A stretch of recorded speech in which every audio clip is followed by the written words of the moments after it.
Singer Marvin Gaye was pronounced dead on a Sunday, the day before what would have been his 45th birthday. According to news reports, at the time, he had been shot inside his parents' home.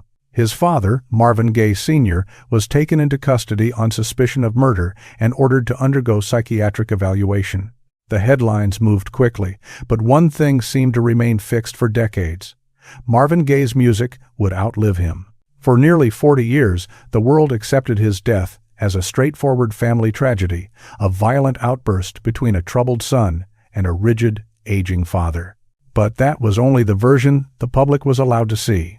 Because somewhere in an old police archive, buried under 4 decades of dust and silence, there was said to be a testimony from Marvin's father that almost no one ever heard in full. A final statement, a kind of confession, so unsettling that some believed it changed the way the entire story should be understood. Why did he say he no longer recognized his own son? Why did he suggest Marvin had been marked for death long before any trigger was pulled? And why were portions of his words quietly sealed away, with no clear explanation offered to the public? Tonight, we metaphorically open that locked box. We revisit the house, the history, the wounds, and the words that were never meant to reach the outside world. And what emerges from those shadows is a truth far more devastating than anyone could have imagined. Chapter 1. The House on Gramercy Place, a Family Built on Secrets. If you drive down South Gramercy Place today, the street looks peaceful, almost disarmingly calm. Palm trees sway in the breeze, white fences catch the Los Angeles sunlight, and the houses sit in quiet rows like harmless postcards from suburban life. But in the early 1982, one particular house on that street carried a weight no amount of sunshine could dissolve. 2110 1/2 South Gramercy Place. A modest beige 2-story home that, from the sidewalk, looked like any other middle-class refuge. But once you passed through its door, it became something else entirely. Behind its thick curtains and locked doors lay a family history stitched together with secrecy, strict discipline, humiliation, and wounds that had been festering for decades. This was the place where Marvin Gaye, one of the most transcendent voices of his generation, returned in the final months of his life. He did not come back to celebrate triumph, to relax, or to bask in his status as a legend. He returned to confront the very demons he had spent his entire life trying and failing to outrun. Marvin's story did not start with stages, hit records, or neon lights. It began with fear. Long before the Grammys, long before the world called him the Prince of Motown, long before What's Going On became a soundtrack for a fractured nation, he had simply been a slender, a sensitive boy living in a house ruled by a man whose authority felt absolute. Marvin Gaye Sr., a preacher rooted in a strict apostolic faith, demanded obedience the way other men demanded air. God, in his eyes, was the ultimate ruler. He was the enforcer of that divine will. And the children, especially Marvin, were expected to submit completely. When Marvin resisted, even in the smallest ways, there were consequences. Physical consequences. People who knew him later in life recalled how he flinched at sudden noises, chose his words carefully, apologized too quickly, even when he hadn't done anything wrong. These were not the habits of a global superstar basking in admiration. They were the reflexes of a child who had grown up, never knowing when the next blow would fall. His mother, Alberta, was the fragile barrier that stood between her son and his father's rage. She would throw herself over Marvin's small body, absorb the force when she could, and when she couldn't, she would hold him afterward, whispering comfort over his trembling shoulders. Marvin adored her. He feared his father. And that fear followed him like a shadow. It did not disappear when he was 16. It did not fade when he turned 25. It was still there when he was 44. But fear wasn't the only presence inside 2110 Gramercy Place. Jealousy moved through that home like smoke slipping through cracks. When Marvin's fame erupted, neighbors cheered, the world danced. Radio stations spun his records nonstop. The charts burned with his name. But inside the Gaye household, his success didn't heal anything. It deepened the fractures.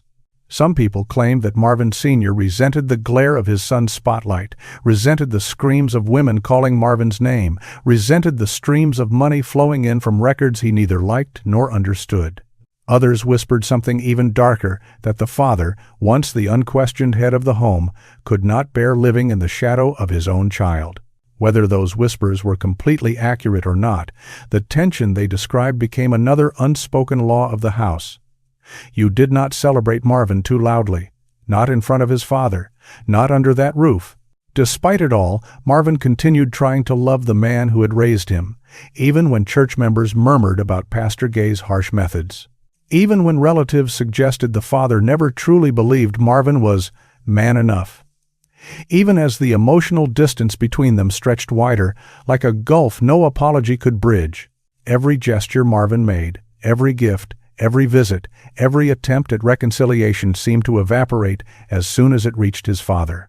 And somewhere deep inside, a quiet voice started to speak, a truth he never wanted to face. My father will never accept me. By the early 1980 seconds, Marvin's life was collapsing under the weight of another war, one no belt, sermon, or hit record could fix. Drugs, paranoia, financial ruin, shattered relationships, creative exhaustion on the outside, he was still a legend. On the inside, he was coming apart. Tour dates gave way to sleepless nights filled with doubt. Studio sessions turned into hours of staring at the walls. Fame, once intoxicating, now felt like a poison slowly working its way through his system.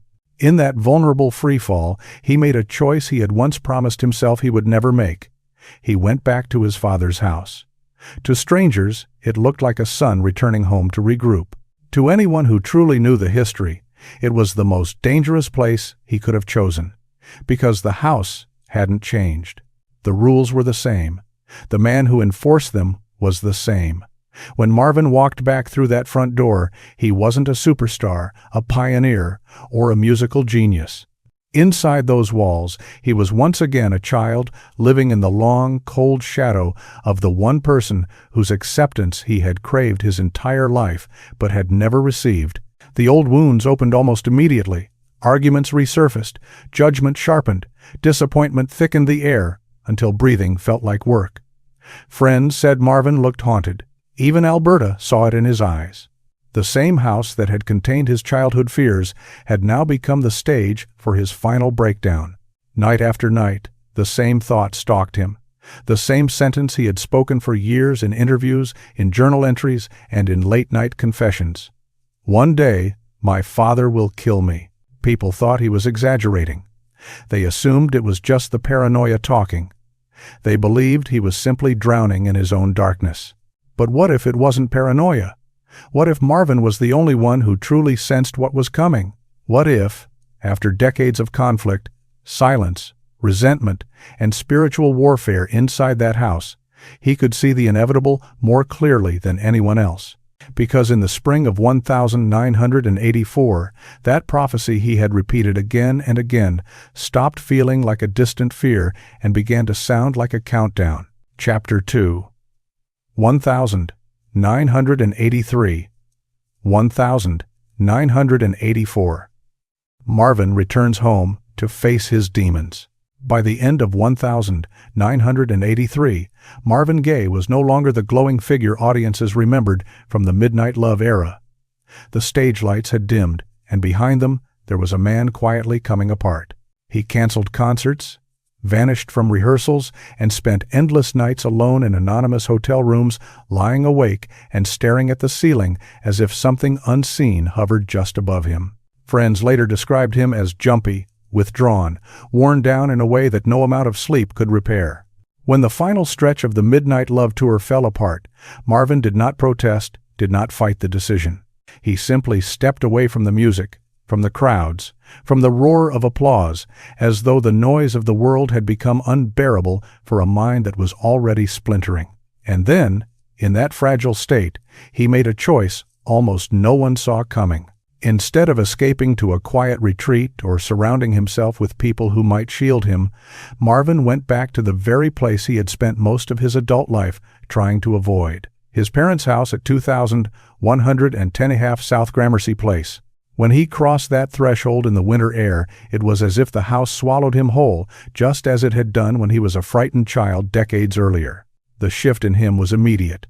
The hands that had once held microphones with effortless poise now trembled when he lifted something as light as a glass of water. His shoulders stayed tight, as though bracing for impact. His eyes darted around rooms, restless and unsettled. At night, the smallest sounds, the creak of a floorboard in the hallway, the rumble of a car rolling past outside, sent jolts through his body. He began scanning every window, double-checking the locks, pulling curtains closed, even in the middle of the day. He unplugged clocks because, he said, their ticking was too loud, too sharp. There were times when he would stop in the middle of a sentence, his voice trailing off as he turned to stare into an empty corner, silent, like he was listening to something no one else could hear. Inside that house, the nights stretched longer than the days. Marvin barely slept. He paced the floor. He muttered under his breath. Sometimes he sat upright in bed until dawn, clutching a pillow to his chest, terrified of what might happen if he let himself drift off. On the worst nights, he cried. Not with the sobs of a man breaking down in public, but with the quiet, strangled tears of someone who no longer recognized the world or himself. Alberta would sit beside him on the edge of the mattress, her hand moving slowly over his back, the same gesture she had used when he was 10 years old, hiding from the sound of his father's footsteps in the hallway. Again and again, Marvin told her, "I feel like someone is watching me." He never said who. He never explained why. He only insisted the sensation stayed with him, a constant presence in the room, in the house, in his mind. And beneath that storm of paranoia and exhaustion, another tension was building. His father, Marvin Gaye Sr., was still the same rigid, sharp-tongued patriarch who had ruled that address for decades. Even in old age, his presence filled the space like heavy furniture that no one dared to move. He had never truly approved of Marvin's career, the sensual lyrics, the love songs, the image of a sex symbol, the kind of fame that came with temptation and excess. The fortune that surged in and out of Marvin's life like a tide made little sense to him. And now, seeing his son return home broken, paranoid, in debt, and emotionally shattered, he did not view it as a man in agony. He saw a man who had fallen short. The tension between them thickened almost at once. No shouting was needed to feel it. It seeped into the house like humidity into the silence at breakfast, into the way Marvin avoided his father's gaze at dinner, into every clipped answer and stiff exchange in the hallway. The rooms felt smaller, as if the walls themselves had grown closer. Marvin tried to stay clear of his father, but the house was too compact, and the older man's voice carried like an alarm. Sooner or later, their paths crossed, and sometimes the conflict surfaced where no one could ignore it. One afternoon, Alberta walked into the hallway and found them in the middle of a heated argument. Marvin was shaking, his father's face flushed with anger, the air so charged it felt like the entire house had stopped breathing. Alberta stepped between them, her hands raised, trying to diffuse the moment. The argument eventually died down, but the look she saw in Marvin's eyes did not fade. It was the look of a man cornered, a man shrinking back into a childhood he had never really escaped. As winter bled into early 1984, Marvin's condition worsened. He began sleeping with a gun hidden under his pillow, his hand tapping the mattress to make sure the weapon was still there before he tried to close his eyes. He refused to let anyone open his bedroom door without warning and locked it from the inside whether he was asleep or wide awake. One evening, Alberta stepped into his room and found him sitting on the floor. His knees were tucked up to his chest, his head bowed, his lips moving in a frantic whisper. "Don't let them get me. Don't let them get me." She dropped down beside him, reaching out, but he recoiled, startled by even her gentle touch. The house absorbed everything, every whispered plea, every shouted word, every muffled crash hitting the floor. Neighbors later said they heard strange sounds late at night.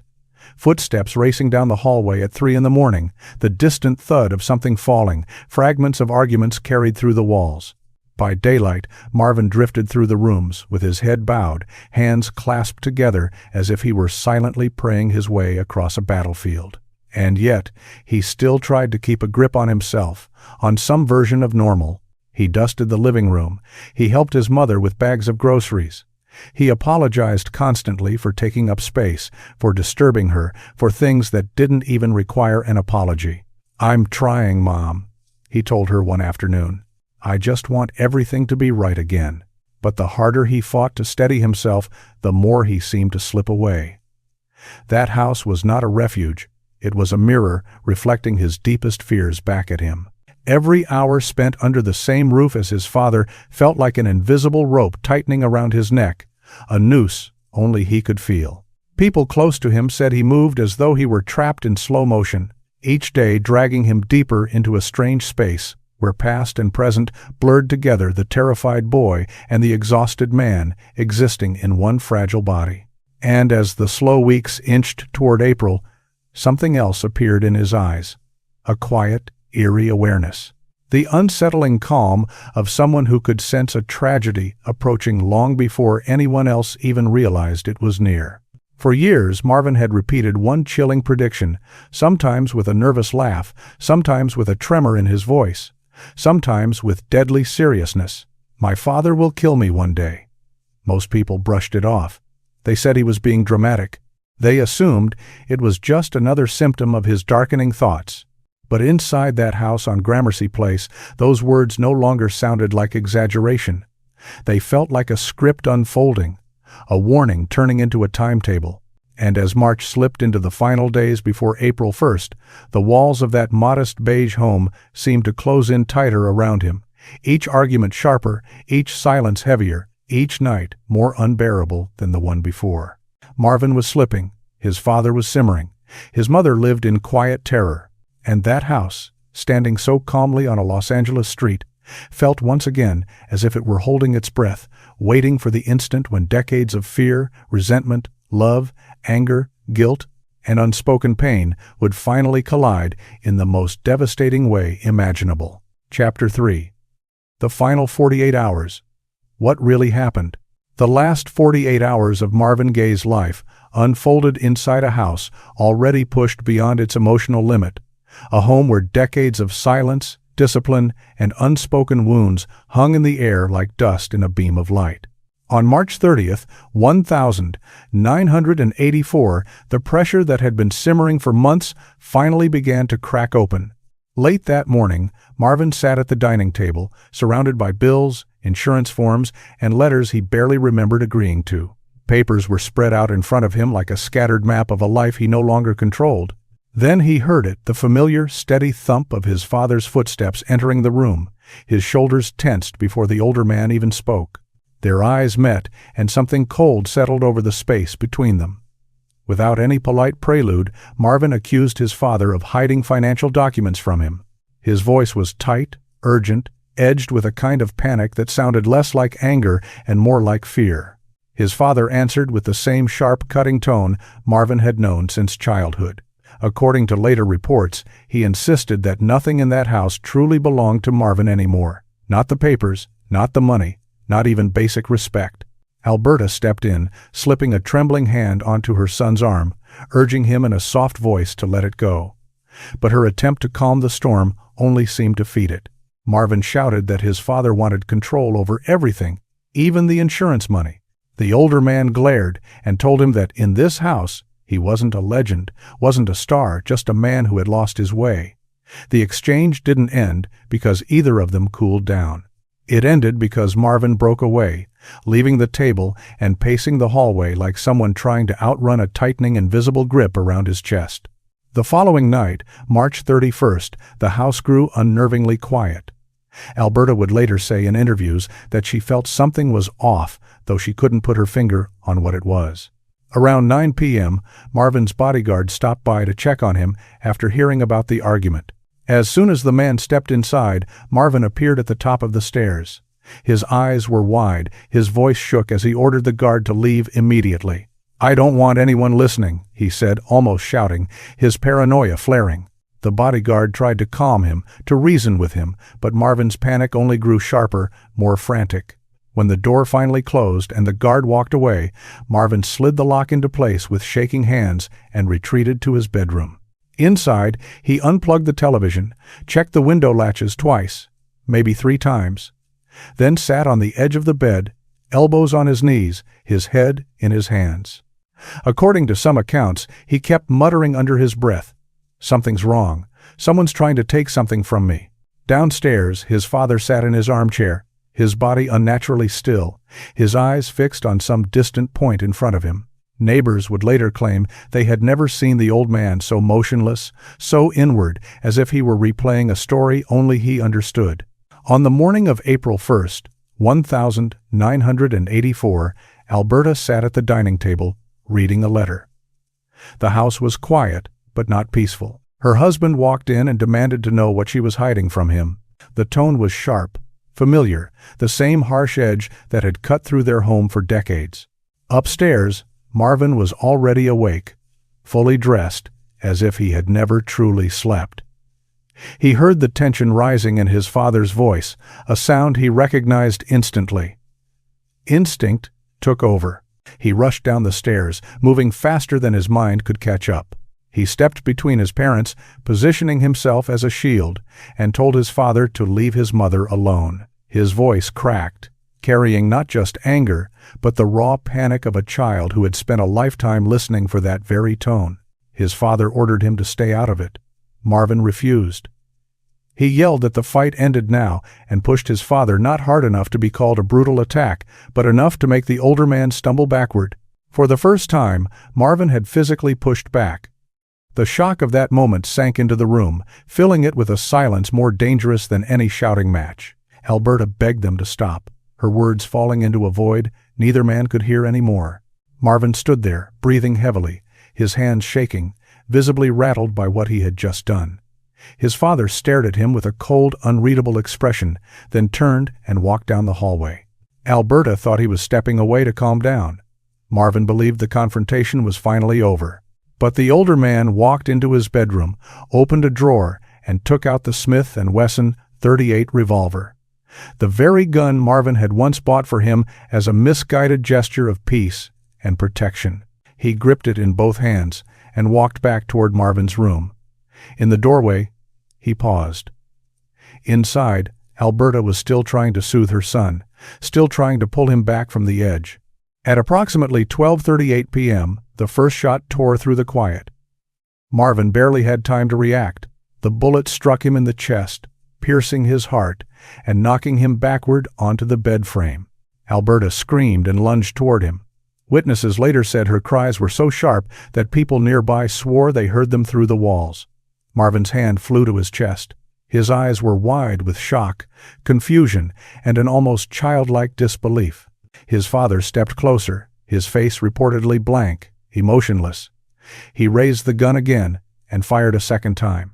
The next bullet ripped into Marvin's shoulder, spinning his body sideways and dropping him to the floor. Alberta fell to her knees, cradling his head, whispering, "Hold on, baby. Please, hold on." Her words spilling out through tears as his breath grew shallow and uneven, slipping away from her one fragile exhale at a time. Emergency responders arrived within minutes, but inside the house, everything felt frozen, as if the tragedy had drained the life right out of the walls. Paramedics lifted Marvin's limp body onto a stretcher, blood soaking through the sheet that covered him. Alberta followed them out the side door, her body shaking, her face streaked with tears. On the porch, Marvin's father sat with his hands folded, strangely calm, almost detached, as though he had stepped out of his own actions and was now only watching the aftermath. According to some accounts, one paramedic quietly told another that he doubted Marvin would survive the trip. He was right. Marvin Gaye was pronounced dead shortly after arriving at California Hospital one day before his 45th birthday. Sitting in the back of the patrol car, Marvin's father reportedly told officers, "I didn't mean to shoot him, but something had to stop." Some officers later said his voice sounded flat, drained of emotion. Others believed he looked almost relieved, as if a weight he had carried for years had finally slid off his shoulders. The official documentation described the shooting as a domestic argument that turned deadly, but anyone looking deeper could see it was far more than that. It was the final collision of two lives, entangled by love and fear, faith and resentment, addiction and trauma, a father and son bound together by history and an impossible hope that somehow, someday, that house might become a place of healing instead of hurt. In the end, everything ended in less than 10 seconds. 10 seconds that silenced one of the greatest voices in American music and left behind a question that still hangs in the air 4 decades later.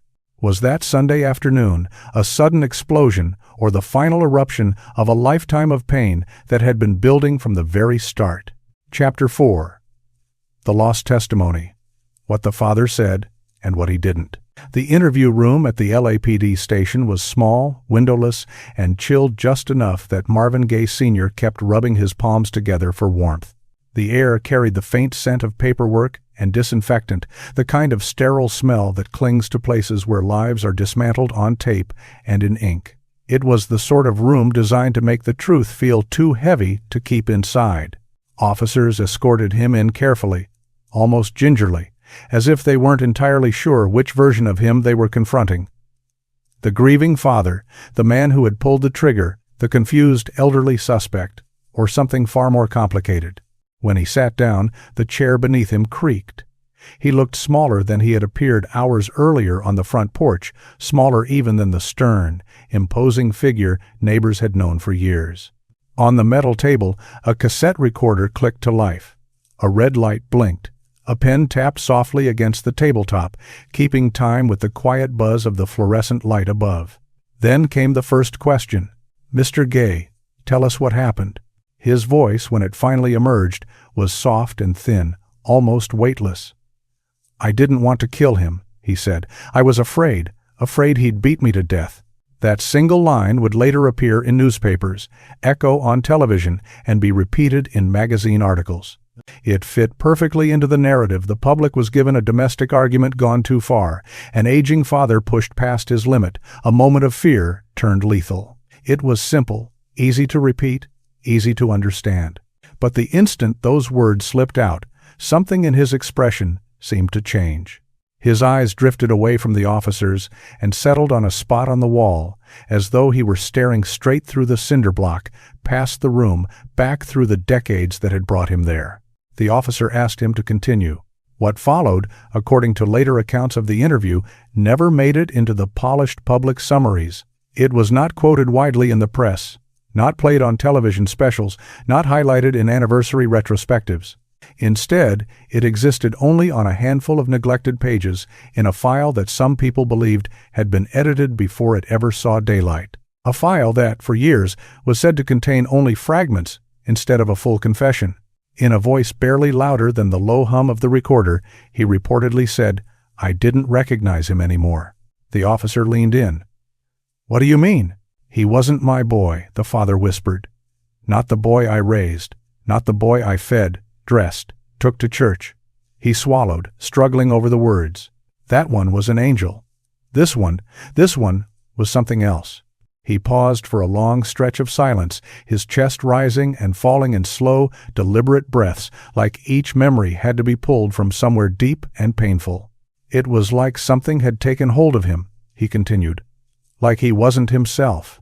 To the officers in that small room, it may have sounded like the scattered thoughts of an old man under immense strain.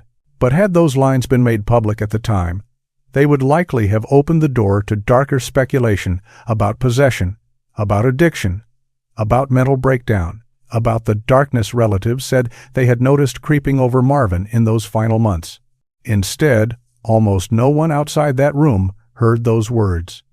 They remained tucked inside the official transcript, with portions reportedly sealed or redacted, their full context withheld from the public narrative. When the officers asked if he felt remorse, his face twisted not into tears, but into a strange mix of guilt, defensiveness, and something that looked uncomfortably close to anger. "I didn't want him to suffer anymore," he said slowly. "He was suffering. You understand that, don't you?" One officer later claimed, off the record, that the tone didn't sound like a broken man begging forgiveness. It sounded, disturbingly, like someone who felt a grim kind of relief. In front of the cameras at the arraignment, he appeared fragile and bent, a man barely able to stand under the weight of what he had done. But in that interview room, only hours after the shooting, something in him seemed to have loosened. His shoulders had settled. His breathing had leveled out. He did not dwell on why he closed the distance between himself and his son instead of walking away. He did not explain the second shot, why he aimed again, higher, closer. He didn't deny stepping closer.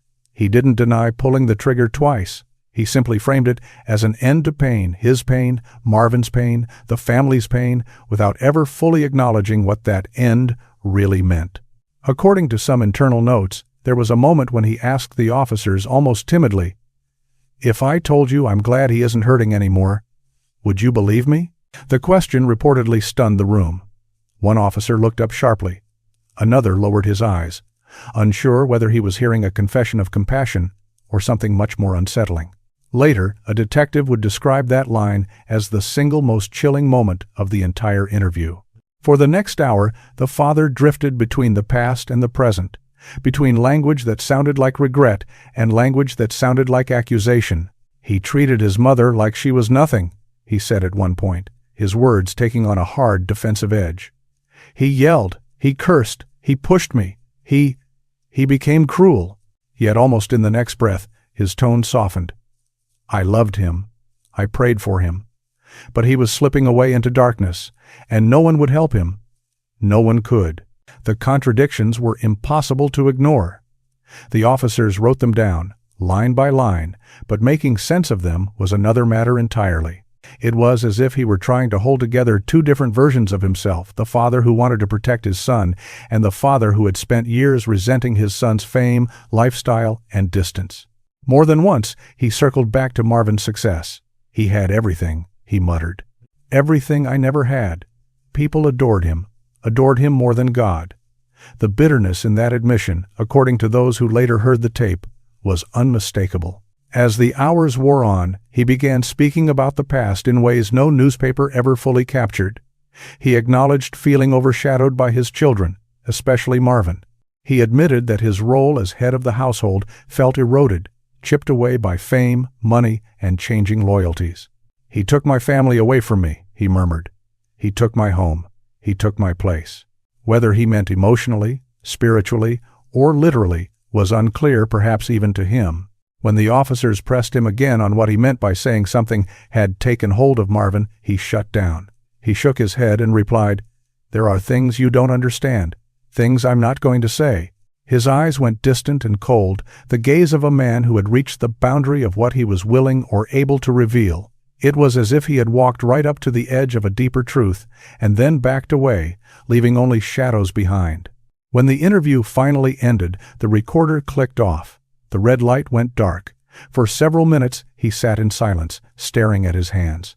One officer would later write in private notes that the man looked empty but strangely resolved, like someone who had laid down a burden he had carried for far too long.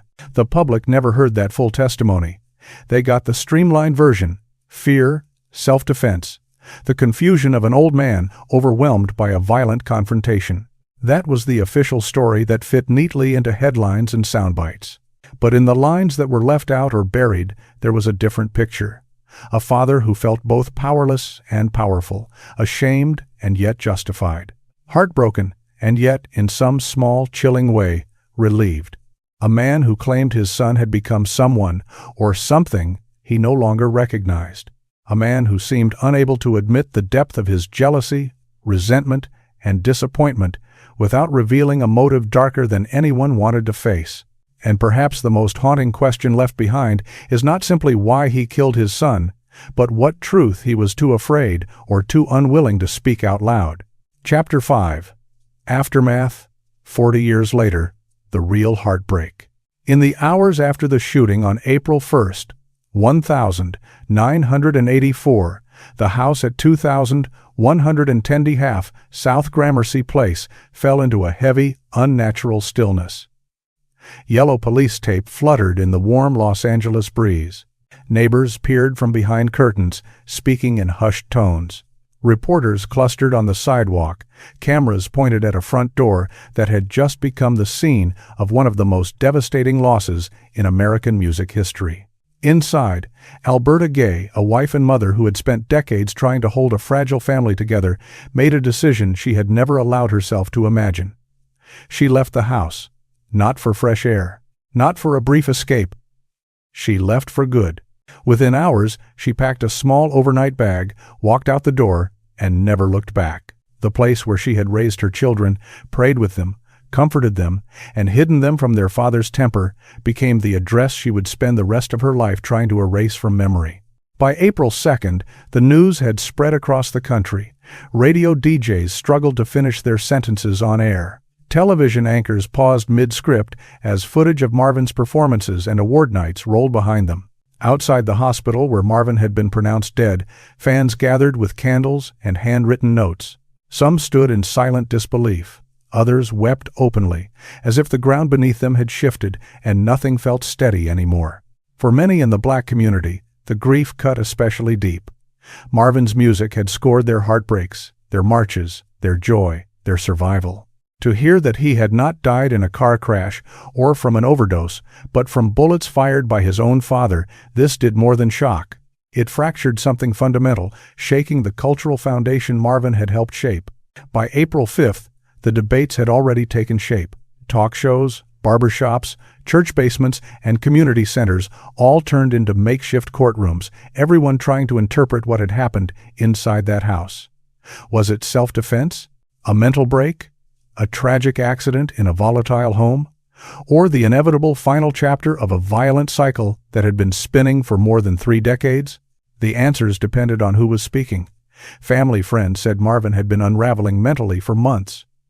Cousins from Washington, D.C., reportedly maintained that the father had always been jealous, always resentful, always distant toward Marvin's success. Fans leaned into a more mythic narrative, the tortured genius, the prodigal son returning home, the fate-soaked tragedy that seemed written long before the final day. But the questions raised in those first days didn't disappear. They deepened. And 40 years later, they still linger. The first is the question almost no one dared to voice in 1984. Why did Marvin ever give his father a gun? That gift ran directly against everything he said he feared. For years, he had told people he believed his father might eventually kill him. So why place a firearm in the hands of the man he dreaded most? Some suggested it was a peace offering, a strained gesture from a son desperate for reconciliation, trying to extend trust where none had truly existed.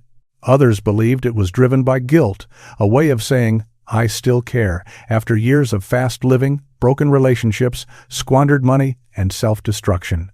And then there were those who saw something darker at work. They believed Marvin, sinking under paranoia and despair, may have unconsciously set the stage for the very nightmare he had predicted, a tragic, self-fulfilling prophecy born from years of fear and unresolved trauma. The truth, tangled in memory, psychology, and silence, remains beyond full reach.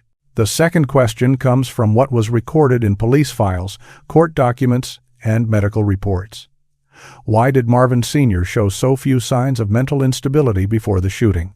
Despite his age, despite the argument, despite the enormity of what he had done, doctors reportedly found no clear evidence of psychosis, no diagnosis of dementia, no breakdown severe enough to erase responsibility. He appeared calm, coherent, aware of his actions. A father who had just fired 2 shots at his own son did not fit the profile of a man lost in confusion. Instead, he looked, at least on paper, like someone who had completed an unbearable task with chilling steadiness. To many who read those evaluations later, that calm suggested that April 1st was not a sudden snap, but a release of violent exhale after years of buried resentment. The third question has echoed through documentaries, biographies, and scattered interviews. Why did the father seem almost relieved afterward? To the officers, he said, "I was afraid he'd hurt me." But according to some, his tone carried something more complicated than fear, an uneasy blend of shame and liberation. In the portions of his testimony that were not widely publicized, he hinted that a burden had been lifted. Some people saw that as grief that had gone numb. Others believed it revealed jealousy, finally unclenching after years in the shadows. And some, particularly those who knew how long Marvin's fame had overshadowed the family, believed that Marvin Sr. had always struggled with the way the world adored his son, elevating him to a place a father's authority could never reach. In that light, the notion of relief becomes unbearably tragic. Yet perhaps the most painful part of the aftermath was not what was said, but what remained unspoken. In the weeks following the funeral, critics dissected Marvin's artistry. Pastors preached about sin, downfall, and redemption. Journalists searched for angles, patterns, explanations. Fans clung to the records, crying over songs they suddenly heard differently. But beneath the public noise, a quieter truth emerged. Marvin's death did not begin the week he died. It began the first time he was beaten as a child. It began in hallways where fear replaced bedtime prayers. It began in the unspoken vow Alberta made to protect her children at any cost. It began in the simmering, invisible war between father and son.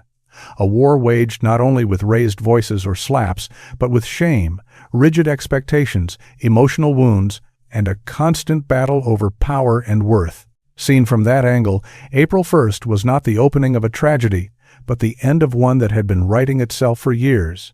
By the time the 1,980 seconds arrived, Marvin's life was already frayed: addiction, paranoia, romantic collapse, exhaustion. But those were only branches. The root system reached straight back into his childhood, into every humiliation, every sermon delivered like a verdict, every cold stare, every night he lay awake listening for footsteps in the hallway.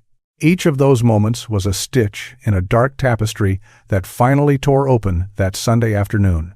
The heartbreak, 40 years later, is realizing that Marvin returned to the place he believed would finally protect him, the home of his mother, and instead stepped directly into the one environment that had always been his deepest source of fear. Today, more than 4 decades after the final shot, the truth remains fractured. Testimonies clash. Official reports leave out crucial moments. Memory is warped by pain. The family never truly recovered. Alberta lived the rest of her life away from the house, haunted by the scene she could not forget.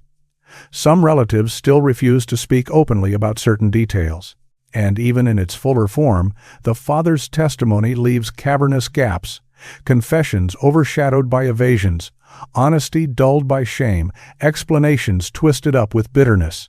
40 years on, the same questions still circle like vultures.